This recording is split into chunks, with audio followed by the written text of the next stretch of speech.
from Cellomoji.com, and I'm going to talk to you today about the notes on the D string in first position. Now, this is part of my Cello 101 series where I talk to you about some of the basic foundational skills to know in order to play cello successfully. I think the key to playing cello well is to really have a good, strong foundation, and then you can build on top of that. I need to put a disclaimer out there that I think it's really important if you are a beginner cellist that it's really good to have a private cello teacher. It's only so that they can make sure that they're catching any bad habits that may be forming, to make sure you're playing the right notes and the right rhythm. And so there are definitely probably cello teachers in your area. And I also teach cello lessons online as well, so you can definitely contact me. I'll leave the contact info in the description box below if you're interested in having some cello lessons. I do recommend, though, that you definitely have a private cello teacher. If you like these Cello 101 videos, be sure to hit the like button. And if there are any questions that you have that I don't address, you can be sure to leave them in the comments below, and I will try my best to get to them. So let's get to it. So the D string is the second highest string, this middle one right here, and we will cover all the notes in first position. So if you don't know where first position is, which is totally okay, I would highly recommend that you take your cello to a teacher or a shop so that they can put down stickers to indicate where your four fingers should go when you're learning these positions. You can definitely use a tuner also to try to match these pitches on your own, but it is really helpful just to have these visual markers for you to help find out where your fingers are supposed to go. So the technique that I use is one that I learned when I was in school. I learned this from Dr. Lori Scott, who's a fantastic music education teacher. And she co-wrote this book with William Dick that's called Mastery for Strings. It's a fantastic book for teaching a lot of the basic foundation things. And it is one that you should be going through with a private teacher as opposed to going through it by yourself. However, definitely there are a lot of things that I learned in this music education class that I definitely use now when I teach my own private students. So thanks again to Dr. Scott for teaching me this invaluable skill of how to teach notes in first position. So the rhythm that I like to teach this in is 4 16th notes and 2 8th notes. So that's going to sound like this.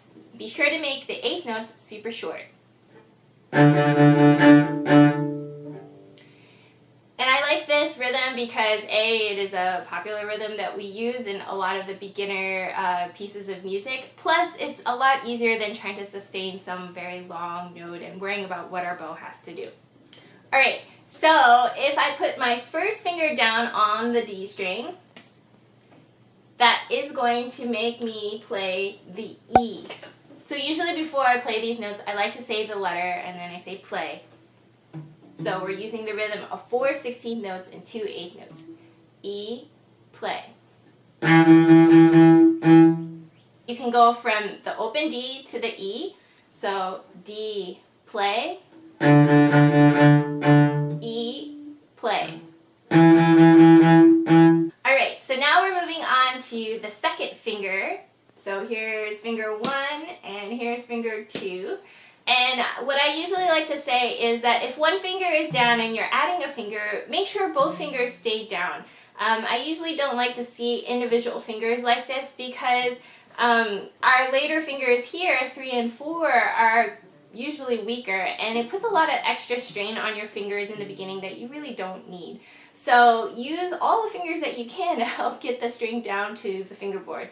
So in this case, we'll have finger 1 and finger 2 down, so make sure both of them are down.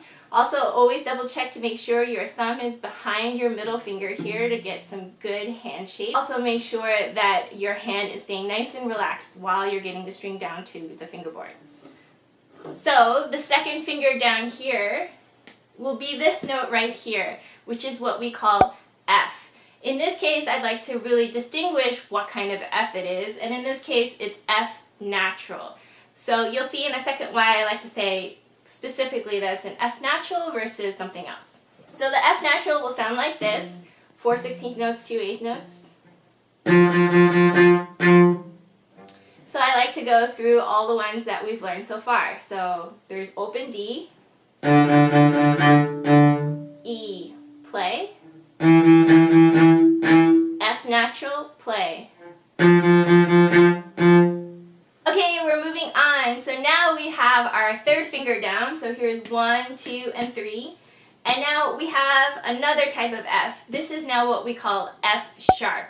So F sharp will sound like this. Now the reason why I like to say it is F sharp versus F natural with the finger from before is that sometimes you'll see in different pieces of music that it is really important to know, are you playing an F sharp, are you playing an F natural? It can really make a big difference in the song itself. So let's go through all the notes again. So first we have open D, play, E, play,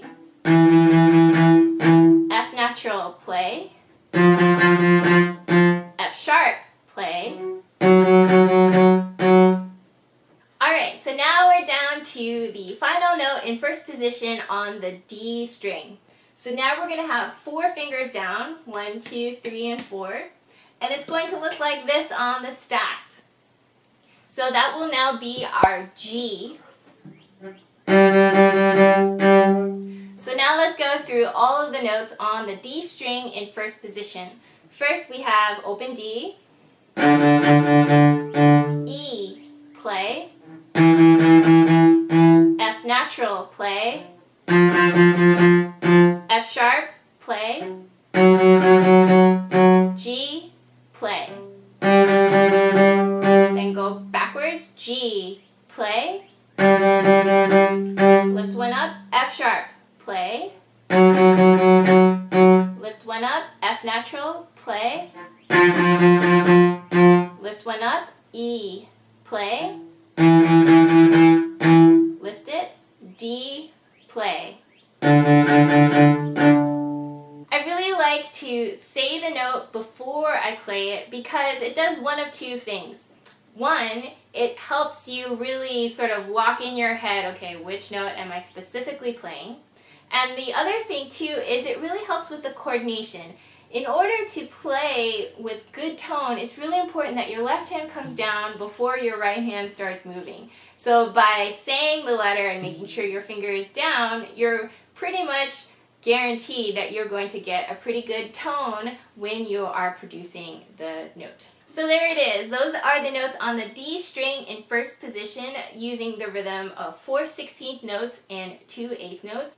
I hope that you found this really helpful. If you did so, please be sure to give me a thumbs up. And if you'd like to see more Cellomoji videos, make sure you hit the subscribe button and the little bell next to it so you'll be notified when the new videos comes out. Definitely let me know in the comments below if you have any questions or if there are other videos that you would like to see. So thanks again for watching and see you next time. Bye!